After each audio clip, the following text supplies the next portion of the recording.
ময়না পালতো, ময়না তোতা পাখি যেটা কথা বলে পালতো। একদিন সকালে বাহির হইতেছে, ময়না বড় দামি হয়, অনেক দামি পাখি।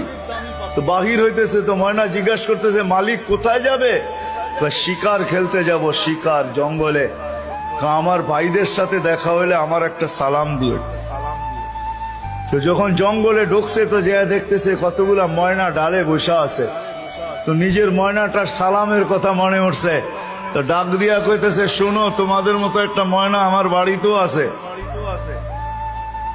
সে তোমাদেরকে সালাম দিছে। এই কথা বলতে দেরি এই ময়নাগুলা ডালের থেকে পড়া মরতে দেরি হয় না। তার মন খারাপ হয়ে গেছে যে ওর সালামে এমন কি বিষ মিশানো ছিল যে এত দামি দামি 12-13টা ময়না মরে গেল। তো শিকার না খেলেই বাড়িতে চলে আসছে। তো ময়না জিজ্ঞাসা করছে মালিক এত তাড়াতাড়ি ফিরলে, হাতে তো কোনো শিকার দেখি না। তুই কথাই বলিস না। বলে কেন?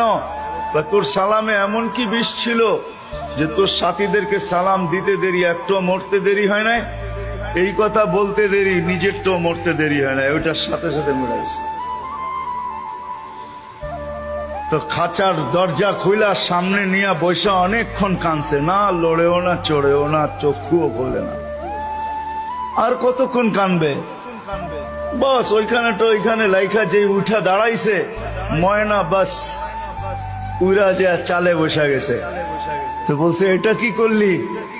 আমার বন্ধুরা আমাকে খবর দিছে, দেখ আমাদের মতো যদি বাগানে বাগানে ঘুরতে চাস তো মরার আগে একবার মরার ভান করে দেখ, তুইও আমাদের সাথে উঠতে পারবি, জঙ্গলে জঙ্গলে ঘুরতে পারবি।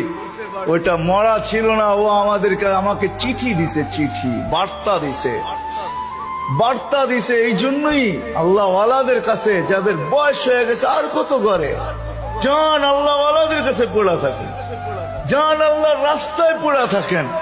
মা বোনদেরকে বলবো জান মুসল্লায় পড়া থাকেন।